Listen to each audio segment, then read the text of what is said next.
Alright, Chapter 17, Section 1, The Imperialist Vision. Main idea: in the late 1800s, many Americans wanted the United States to expand its military and economic power overseas.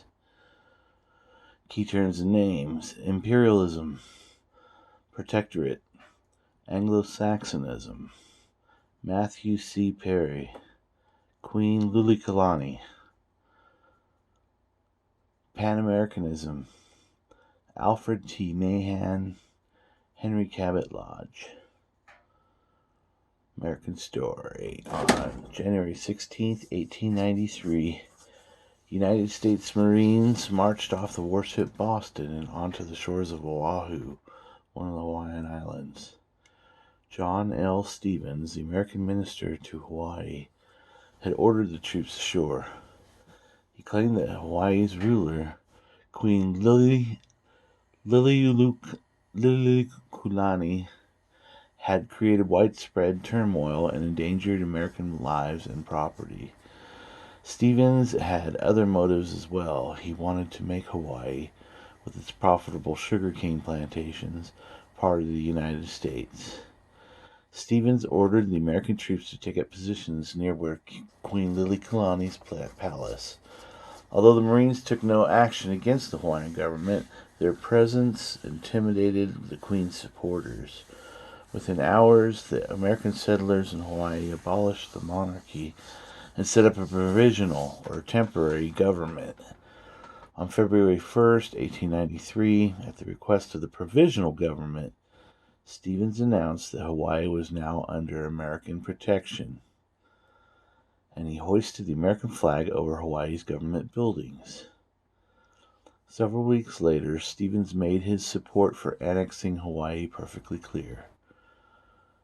"The Hawaiian pear is now fully ripe," he wrote, "and this is the golden hour for the United States to pluck it." Building support for imperialism. John Stevens was not alone in his views. Many Americans cheered the events in Hawaii and favored expanding American power elsewhere in the world as well. The American public's enthusiasm, however, was a relatively new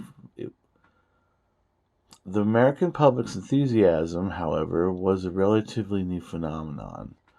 In the years immediately following the Civil War, most Americans showed little interest in expanding their nation's territory and international influence. Instead, they focused on restructuring the South, building up the nation's industries, and settling the West. Beginning in the 1880s, however, American opinion began to shift. More people wanted to make the United States a world power. Economic and military competition from other nations, as well as a growing feeling of cultural superiority, led to this shift in opinion. Economics. Desire for new markets. Several European nations were already expanding overseas, development known as the New Imperialism. Imperialism, keyword, is the economic and political domination of a strong nation over other weaker nations.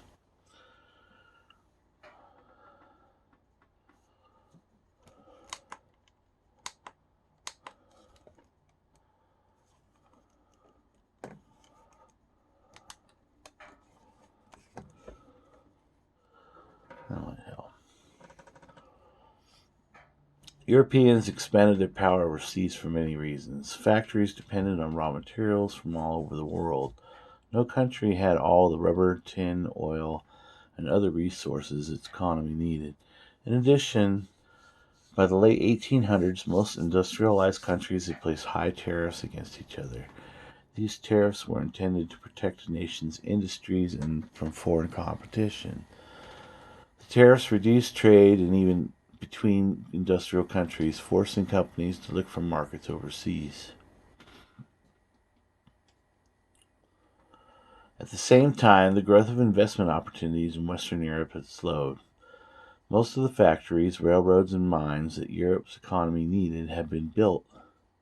Increasingly, Europeans began looking overseas for places to invest their capital. They began investing in industries in other countries, particularly Africa and Asia. To protect their investments, the European nations began exerting control over those territories where they invested their capital and sold their products. Some areas became colonies.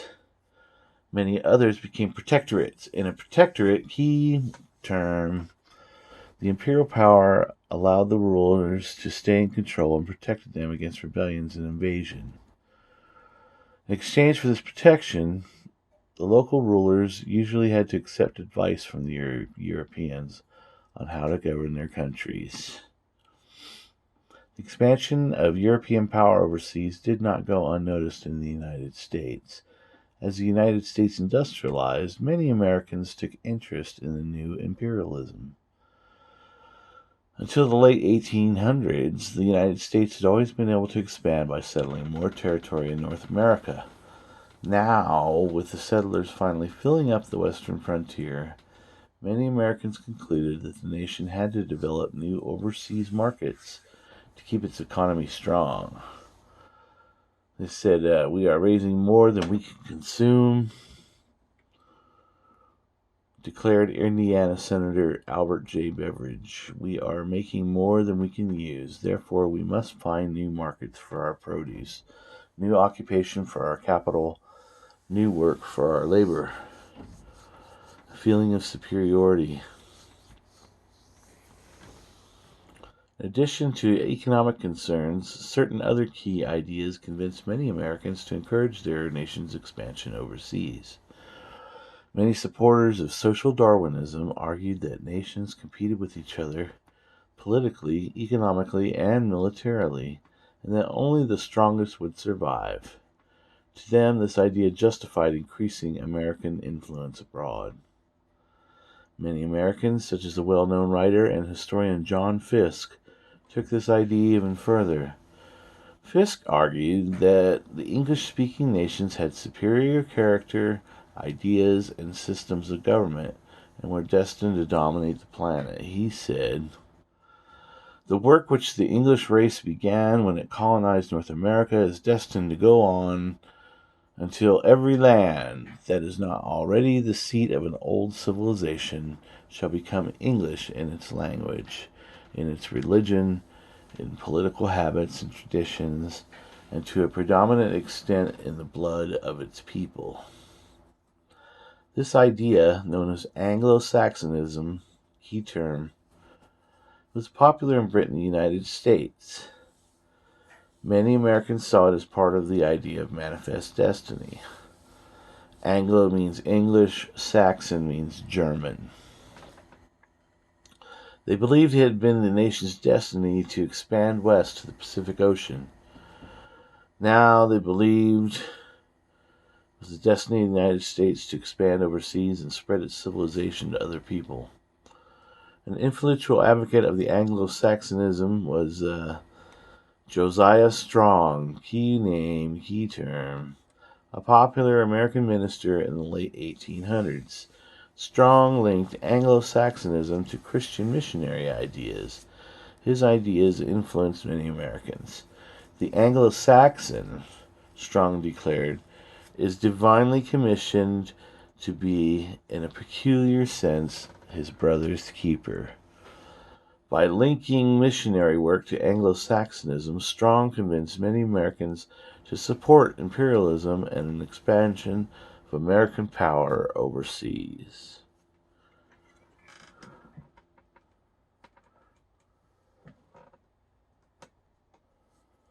Expansion in the Pacific. From the earliest days of the Republic, Americans had expanded their nation by moving west. When Americans began looking overseas for new markets in the 1800s, therefore, they had naturally tended to look westward. Even before the imperialist ideas became popular, Americans had begun expanding across the Pacific Ocean towards East Asia. By the early 1800s, dozens of ships were making the long trip to China every year. Many American business leaders believed the United States would benefit from trade with Japan as well as with China. Japan's rulers, however, believed that the excessive contact with the West would destroy their culture and only allow the Chinese and the Dutch to trade with their nation. In 1852, after receiving several petitions from Congress, President Franklin Pierce decided to force Japan to trade with the United States. He ordered Commodore Matthew C. Perry, key name, key term, to take a naval expedition to Japan to negotiate a trade treaty. On July 8, 1853, 4 American warships under Perry's command entered into Yedo Bay, today known as Tokyo Bay. The Japanese had never seen steamships before and were impressed by the display of American technology and firepower. Perry's arrival in Japan forced the Japanese to make changes internally. Realizing that they could not compete against modern Western technology and weapons, the Japanese signed a treaty opening the ports of Shimoda and Hakodate to American trade on March 31, 1834. The American decision to force Japan to open trade played an important role in Japanese history. Many Japanese leaders concluded the time had come to remake their society. In 1868, after a long internal power struggle, Japanese leaders began to westernize their country. They adopted Western technology and launched their own industrial revolution. By the 1890s, the Japanese had built a powerful modern navy. They set out to build their own empire in Asia. Annexing Hawaii. As trade with China and Japan grew in the 1800s, Americans desired ports in the Pacific Ocean. One of the finest harbors was Pago Pago, one of the Samoan islands in the South Pacific. American interest in Pago Pago began in the 1830s, and the United States opened its first naval base there in 1878. More important was Hawaii. Whaling ships and merchant vessels crossing the Pacific stopped there to rest their crews and to take on supplies. In 1819, missionaries from New England settled in Hawaii. American settlers found that the sugar cane grew well in Hawaii's climate and soil. By the mid-1800s, many plantations had been established in the islands. In 1872, a severe recession struck Hawaii. Worried that the economic crisis might force the Hawaiians to turn to the British or the French for help, the United States Senate ratified a trade treaty in 1875 that exempted Hawaiian sugar from tariffs. Several years later, when the treaty came up for renewal, the Senate insisted that the Hawaiians grant the United States exclusive rights to a naval base at Pearl Harbor. The trade treaty led to a boom in the Hawaiian sugar industry and wealth for the planters. In 1887, prominent planters pressured the Hawaiian king into accepting a new constitution that limited the king's authority and increased the planters' power. These developments angered the Hawaiian people, who feared they were losing control of the country. Tensions between the planters and the Hawaiians mounted. Congress passed the McKinley Tariff in 1890. Although the tariff eliminated all duties on sugar, it also gave subsidies to their sugar producers in the United States. Hawaiian sugar was now more expensive than American sugar, despite the lack of tariffs. As sales of Hawaiian sugar declined, the island's economy went into a tailspin.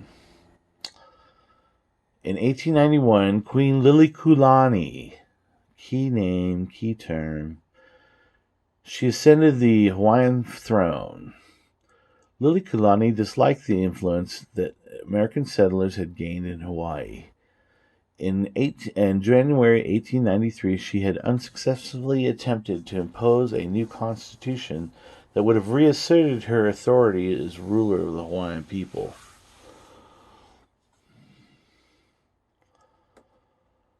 Faced with the economic crisis and the Queen's actions, the planters backed an attempt to overthrow the monarchy. Supported by the Marines from Boston, a group of planters forced the Queen to give up power and set up a provisional government. They then requested that the United States annex Hawaii. President Cleveland strongly opposed imperialism. He withdrew the annexation treaty from the Senate and tried to restore Liliuokalani to power. Liliuokalani. Okay, and they decided to wait until a new president took office who favored annexation. 5 years later, the United States did annex Hawaii.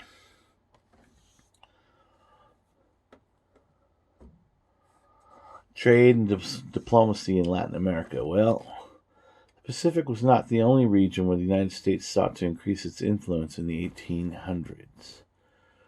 It also focused on Latin America. Although the United States bought raw materials from this region, Latin Americans bought most of their manufactured goods from Europe. American business leaders and government officials wanted to increase the sale of American products to the region.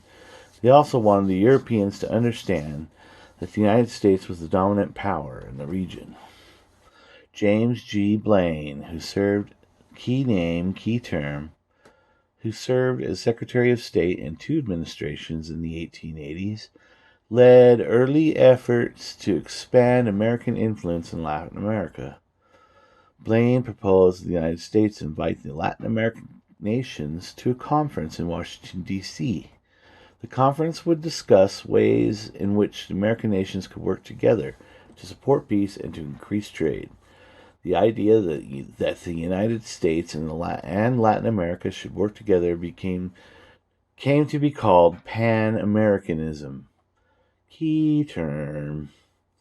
Blaine's idea became reality in 1889 when the Pan American Conference was held in Washington, D.C. 17 Latin American nations attended. Blaine had 2 goals for the conference. He wanted to create a customs union between Latin America and the United States, and he also wanted to create a system for American nations to work out their disputes peacefully. A customs union would require all the American nations to reduce their tariffs against each other and to treat each other equally in trade. Blaine hoped that a customs union would turn the Latin Americans away from European products and toward American products. He also hoped that a common system for settling disputes would keep the Europeans from meddling in American affairs. Although the warm reception they received in the United States impressed the Latin American delegates to the conference, they rejected both of Blaine's ideas. They did agree, however, to create the Commercial Bureau of the American Republics, an organization that worked to promote cooperation among the nations of the Western Hemisphere. This organization was later known as the Pan-American Union and is today called the Organization of American States. Key name, key term. Organization of American States, or the OAS. Building a modern navy. As imperialism and Anglo-Saxonism gained support in the late 1800s, the United States became increasingly assertive in foreign affairs. 3 international crises illustrated this new approach. In 1888, the country was willing to go to war to prevent Germany from taking control of the Samoa Islands in the South Pacific. 3 years later, when a mob in Chile attacked American sailors in the port of Valparaiso, the United States threatened to go to war unless Chile paid some reparations for the lives lost. Then, in 1895, the United States backed Venezuela against Great Britain in a border dispute with the colony of British Guiana. After Britain rejected an American ultimatum to settle the dispute, many newspapers and members of Congress called for war. All 3 crises were eventually solved peacefully. As both the American people and their government became more willing to risk war in defense of American interests overseas, support for building a large modern navy began to grow. Supporters argue that if the United States did not build up its navy and acquire bases overseas, it would be shut out of foreign markets by the Europeans. Captain Alfred T. Mahan, key name, key term. An officer in the U.S. Navy who taught at the Naval War College best expressed this argument. In 1890, Mahan published his lectures in a book called The Influence of Sea Power Upon History, 1660 through 1783. In this book, Mahan pointed out that many prosperous peoples in the past, such as Britain and the Dutch, had built large fleets of merchant ships in order to trade with the world. He then suggested that a nation also needed a large navy to protect its merchant ships and to defend its right to trade with other countries. After arguing the United States needed a large navy, Mahan observed that building a modern navy meant that the United States had to acquire territory for naval bases overseas. In the 1890s, Navy warships burned coal to power their engines. To operate a navy far from home, a country needed bases and coaling stations in distant regions. This would allow the ships to be resupplied en route to their destination. Mahan's book became a bestseller, and it helped to build public support for a big navy. In Congress, two powerful senators, Henry Cabot Lodge, key name, key term, and Albert J. Beveridge, pushed for the construction of a new navy. In the executive branch, Benjamin Tracy, Secretary of the Navy under President Harrison, and John D. Long, Secretary of the Navy under President McKinley, strongly supported Mahan's ideas, as did future President Theodore Roosevelt, who served as an assistant secretary to the Navy in the late 1890s. By the 1890s, several different ideas had come together in the United States. Business leaders wanted new markets overseas. Anglo-Saxonism had convinced many Americans that they had a destiny to dominate the world. Growing European imperialism threatened America's security. Combined with Mahan's influence, these ideas convinced Congress to authorize the construction of a modern American Navy. By the late 1890s, the United States was well on its way to becoming one of the top naval powers in the world. Although it was not yet an imperial power, it had the power to become one if the opportunity arose. That opportunity was not long in coming. In the spring of 1898, war erupted between Spain and the United States. Okay. Key terms one more time. Imperialism, Protectorate, Anglo-Saxonism, Matthew C. Perry, Queen Liliuokalani, Pan-Americanism, Alfred T. Mahan, and Henry Cabot Lodge. This concludes our reading of Section 1, Chapter 17.